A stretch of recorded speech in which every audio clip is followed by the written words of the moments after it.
নমস্কার গুরু, ভালো আছেন? হ্যাঁ ভালো আছি বাবা, অনেকদিন পরে আমার লেগে দেখা হইলো, খুব ভালো লাগতেছে। হ্যাঁ ভালো আছেন না? হ্যাঁ ভালো আছি, তোমরা ভালো নি? জয় নারায়ণ, জয় নারায়ণ। আচ্ছা এখন আপনার একটা কথা জিজ্ঞেস করবার লাগে আমরা এখনো পায়ে লাইছি, যেহেতু একটা কথা জিজ্ঞেস করার আছে। মানে আপনি যদি অনুমতি দেন তাহলে আমি আপনার কাছ থেকে এটা জানতাম চাই। আচ্ছা বাবা বলো। মানে কথাটা হয়েছে যে এমন যে যে পৃথিবীতে যে মানুষ এত সুন্দর, যে পৃথিবী আমরা আসলে যে তৈরি করে দিয়েছে ভগবানের, সব কিছু তো ভগবানেরই।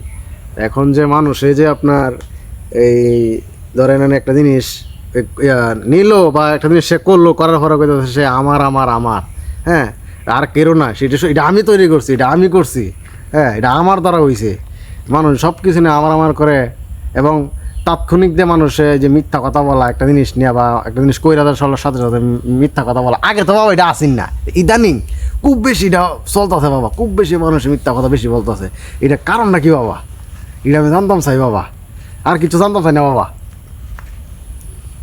তুমি তো এনে অনেক প্রশ্ন দাঁড় করেছো বাবা। হ্যাঁ, পৃথিবীতে আমরা কেড়ে আইছি, পৃথিবীর সৃষ্টি আমরা কেড়ে করছি।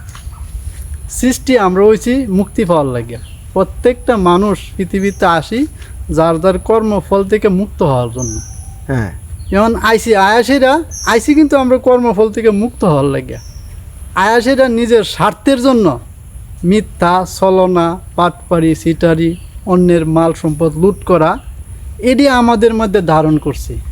কৈরাসাইরা নিজের স্বার্থের জন্য বাবা, নিজের আমিত্বটারা, আমি শ্রেষ্ঠ, এই ভাবনাদের উচ্চ মার্গে নিছি নিয়া আমি অসুর সাহায্য গেছি নিচে। অসুর সাজার কারণে এই আমার মধ্যে এই অহংকার জাগছে। এই অহংকারকে যে পতন করে ঈশ্বরের শরণাপন্ন হইতে পারে, হ্যাঁ। সে বাস্তবে মানুষ বাবা। আর নাহলে সে তো মানুষ না, সে তো অসুর। তারে বোধ করতে আমার মতন সাধুর আবির্ভাব হয়। জয় নারায়ণ, জয় নারায়ণ, জয় নারায়ণ বাবা। কথাটা বাবা খুব ভালো লাগছে বাবা, পাইলাম আপনার কথা উত্তরটা।